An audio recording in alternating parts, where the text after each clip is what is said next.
स्वागत है आप सभी का आज के एक और वीडियो में। एंड इस वीडियो में हम माई वॉलेट की रिगार्डिंग क्रेडिट वॉलेट एंड पे आउट वॉलेट के बारे में बात करने वाले हैं। जैसा कि आप सभी जानते हैं कि अगर आपके ऑर्गेनाइजेशन में कुछ एफिलिएट्स हैं एंड अगर वो एफिलिएट्स आपसे पहले टोकन को परचेज करते हैं तो उनसे आपका जो एफिलिएट कमीशन जनरेट होगा वो आपके क्रेडिट वॉलेट में शो करेगा, वो आपके पे आउट वॉलेट में नहीं आएगा। और वो कमीशन आपके क्रेडिट वॉलेट में तब तक शो करेगा जब तक कि आप टोकन को परचेज नहीं कर लेते हैं। और जैसे ही आप टोकन को परचेज करेंगे तो आपका जो कमीशन क्रेडिट वॉलेट में शो कर रहा था वो कमीशन ऑटोमेटिक आपके पे आउट वॉलेट में आ जाएगा। और इसकी रिगार्डिंग लास्ट कॉर्पोरेट वेबिनार में मोहम्मद कमाल सर ने अपडेट भी दिया था कि अगर आपके डायरेक्ट एफिलिएट्स आपसे पहले टोकन को परचेज करते हैं तो उनसे आपका जो एफिलिएट कमीशन जनरेट होगा वो आपके क्रेडिट वॉलेट में होल्ड रहेगा। और वो कमीशन क्रेडिट वॉलेट में तब तक होल्ड रहेगा जब तक कि आप टोकन को परचेज नहीं कर लेते हैं। और जैसे ही आप टोकन को परचेज करेंगे तो आपका एफिलिएट कमीशन आपके क्रेडिट वॉलेट से पे आउट वॉलेट में ऑटोमेटिक आ जाएगा। इसके लिए आपको कुछ भी करने की ज़रूरत नहीं पड़ेगी। और फ्रेंड्स ये बात केवल टोकन के लिए नहीं है, ये हर एक प्रोडक्ट के लिए है। यानी कि अपकमिंग डेज में जितने भी प्रोडक्ट्स लॉन्च होंगे, वो ट्रैकर हो, वो डेस्क हो या कोई भी प्रोडक्ट हो, तो ये हर एक प्रोडक्ट के लिए लागू होता है कि अगर आप उस प्रोडक्ट को परचेज नहीं करेंगे और आपसे पहले अगर आपके डायरेक्ट एफिलिएट्स परचेज कर लेते हैं तो उसका जो एफिलिएट कमीशन जनरेट होगा आपको वो आपके क्रेडिट वॉलेट में होल्ड रहेगा। नुकसान तो नहीं होगा लेकिन क्रेडिट वॉलेट में होल्ड रहेगा। और जैसे आप उस पर्टिकुलर प्रोडक्ट को परचेज करेंगे तो उससे आपका जो भी एफिलिएट कमीशन जनरेट हो चुका है वो ऑटोमेटिक आपके क्रेडिट वॉलेट से पे आउट वॉलेट में आ जाएगा, जिससे आप या तो विड्रॉ के लिए रिक्वेस्ट कर सकते हैं या फिर अदर पैकेज को बाय करने में यूज कर सकेंगे। सो अगर हम रियल टाइम की बात करें तो रियल टाइम में भी ऐसा ही होता है, क्योंकि कुछ फाउंडिंग मेंबर्स हैं जो किसी कारण से सितंबर, अक्टूबर या नवंबर में टोकन को परचेज नहीं कर पाए थे। उन्होंने टोकन को दिसंबर या जनवरी में परचेज किया है, लेकिन उनके जो डायरेक्ट एफिलिएट्स है उन्होंने सितंबर, अक्टूबर या नवंबर में ही परचेज कर लिया था। तो उनका जो एफिलिएट कमीशन जनरेट हुआ था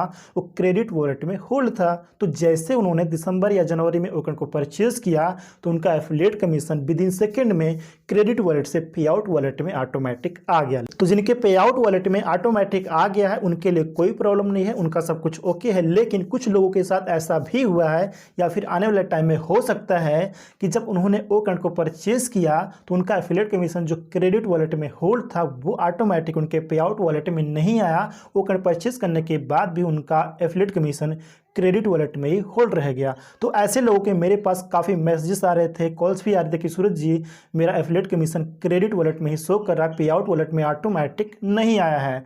तो ऐसे लोगों के लिए मैंने सजेशन भी दिया था कि आपको कुछ भी करने की ज़रूरत नहीं है, आपको चिंतित होने की ज़रूरत नहीं है, जस्ट वेट कीजिए, ऑटोमेटिक आपका जो एफिलिएट कमीशन है वो क्रेडिट वॉलेट से पे आउट वॉलेट में आ जाएगा। फ्रेंड्स तो मैं आपको बताना चाहूँगा फ्रेंड्स कि आज मॉर्निंग से ही काफ़ी लोगों के साथ ऐसा हो रहा है कि जिनका एफिलिएट कमीशन क्रेडिट वॉलेट में होल्ड था उनका ऑटोमेटिक पे आउट वॉलेट में आ चुका है, क्योंकि उन्होंने कुछ दिन पहले ही टोकन को परचेज किया था।